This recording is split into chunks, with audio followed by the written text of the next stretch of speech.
This is The Fifth Estate, a conversation between young African scholars from the Fort Hall School of Government in Nairobi, Kenya, and Professor Mutahi Nguni.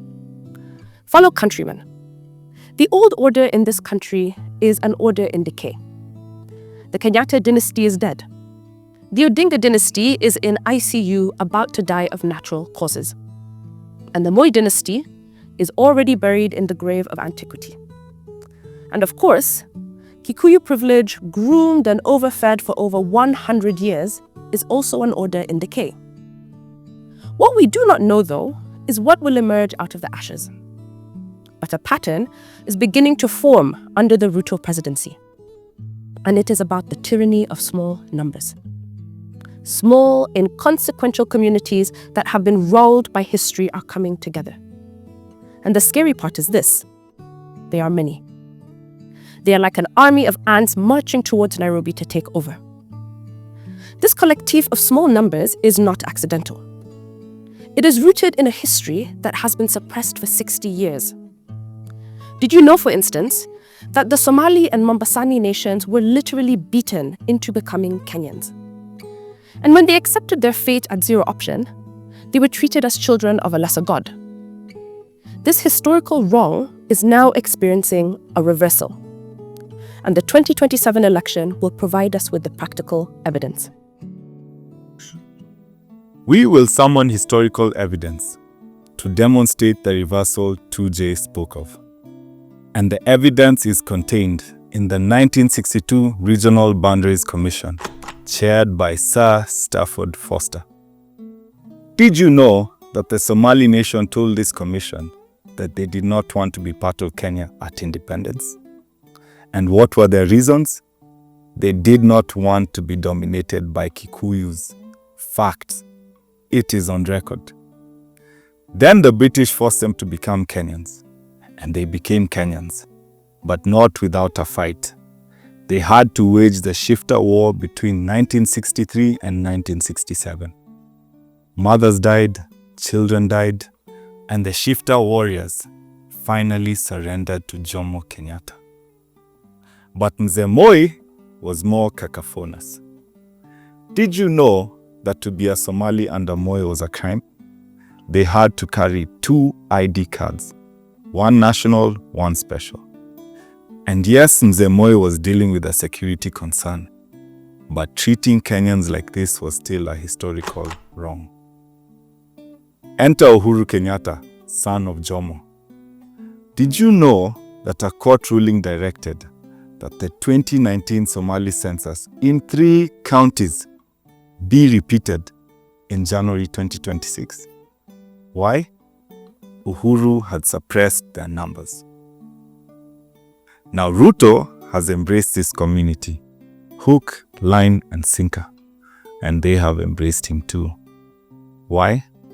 Ruto sees them, and he recognizes them as the 5th factor of production in Kenya. The 1962 Regional Boundaries Commission, chaired by Sir Stafford Forster, has some more historical evidence about small numbers. Did you know that the Somali counties of Mandera, Wajir, and Garissa were in 1962 part of the Coast Province? And did you also know that the Coast Province did not want to be part of Kenya? They were under the Sultan of Zanzibar, and they wanted to stay there. But they were bitten into becoming Kenyans, and they became Kenyans. But in their hearts, they still said this: Pwani si Kenya. This is because they were treated as the wretched of the earth, nondescript citizens.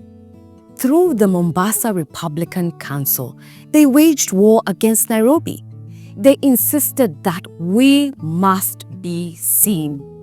Then Mzee Kibaki killed their dream, and Uhuru pretended it did not exist. Finito. But will Ruto see the Mombasani nation and give them restorative justice, the way he has done it to the Somali nation? Can he marshal them as part of the tyranny of small numbers? Will he give them significance the way Raila did? Dear Ruto, Your legacy is to heal the historical wounds inflicted by our founding fathers against the small, nondescript communities of Kenya. Your job is to dismantle the rule of ethnic majoritarianism by the Kikuyus and the big tribes.